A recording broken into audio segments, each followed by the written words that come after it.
জানেন কি, বড়াশির শিব মন্দিরের পাশে রয়েছে আশ্চর্য এক পুকুর। সেই পুকুরে স্নান করলে সন্তানহীন পিতামাতার কোল আলো করে আসে ফুটফুটে শিশু। না জানলে অবশ্যই একবার ঘুরে আসতে পারেন মথুরাপুরের বড়াশি থেকে। অলৌকিক এই পুকুরে স্নান সেরে পুজোও দিতে পারেন পাশের মন্দিরে। এই মন্দিরের প্রতিষ্ঠাকাল সম্বন্ধে সঠিক ধারণা পাওয়া যায়নি এখনো পর্যন্ত। এখানে আসে মানুষের মনের একটা শান্তি। হুম।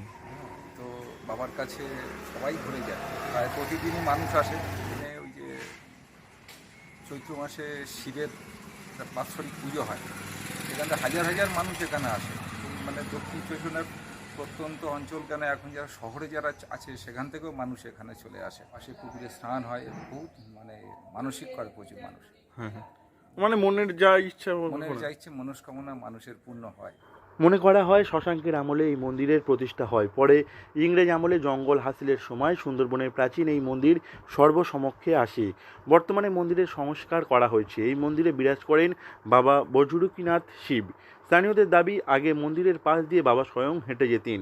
এই মন্দিরে মানত করলে মেলে সব সমস্যার সমাধান হলে মন্দিরে ধাগা বাঁধার প্রচলন রয়েছে, যা মন্দিরের গায়ে সর্বত্র বাঁধা রয়েছে।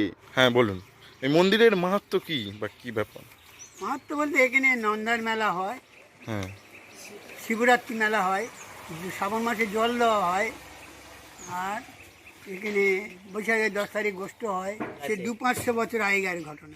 এখানে ডাব ভাসানো হয়, বাচ্চা কাচ্চা যাদের না হয় তারা ডাব ভাসায় এই পুকুরে।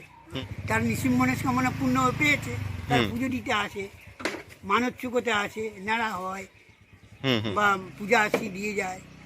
মন্দির সংক্রান্ত আরও একটি জনশ্রুতি এলাকায় প্রচলিত রয়েছে। স্থানীয়রা জানান, এই এলাকায় আগে যখন জঙ্গল ছিল তখন গরুর পাল এই মন্দিরের কাছে চলে আসতো।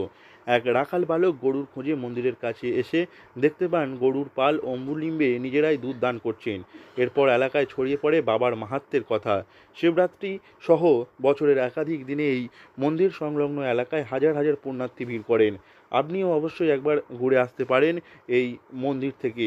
মন্দিরের পাশে যে পুকুর রয়েছে সেই পুকুরে স্নান করলে একাধিক সমস্যার সমাধান হয় বলে মনে করেন স্থানীয় বাসিন্দারা। বিশেষ করে সন্তানহীন পিতামাতার কোল আলো করে আসে ফুটফুটে শিশু, এমনই বিশ্বাস করেন স্থানীয় বাসিন্দারা। এই মন্দিরে প্রতি সপ্তাহে সোমবার ও শুক্রবার করে পুজো হয়, যা দেখতে সেখানে প্রচুর পুণ্যার্থী উপস্থিত হন। দক্ষিণ চব্বিশ পরগনা থেকে নবাব মল্লিকের রিপোর্ট, লোকাল 18 বাংলা।